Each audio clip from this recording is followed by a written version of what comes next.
gəlirsiniz. Günlər ünsiyyətin xoş günündə, şənbi günündə başına yığışıbsınız. Çox adam bana deyir ki, siz qarışdın ha.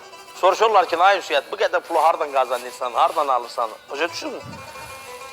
Yəni, mən yenə bir şey deyəcəm. Sizin səmiyyətinizə, sizin ünsiyyətinizə ki, mən qarışıq. Sizin stilinizə, imicinizə özünüz bilirsiniz, mən nə qədər heyranlıqlar içindəyim.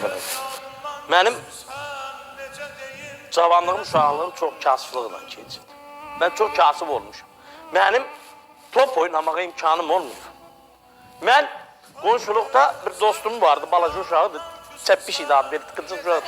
Gedib onun əlinə topu uşaq vaxt alıb gətirmişdim evə. Bir sözlə uğramışdım.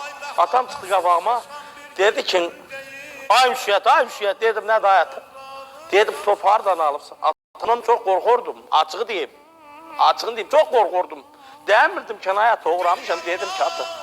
Bizə bir əmi gəlmiş, dedim, hayata. Topu bana verdi ki, git həyatda oyna. Mən bilməzdim nə olacaqdı, açığını deyirəm.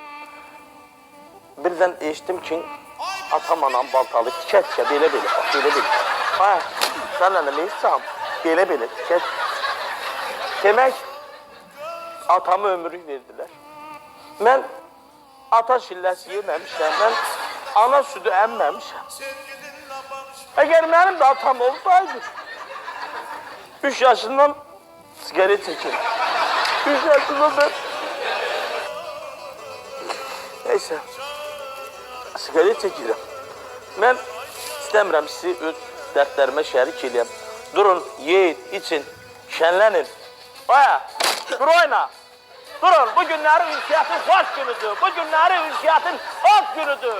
Bugün ad günüdür ünsiyyətin. Durun, oynayın.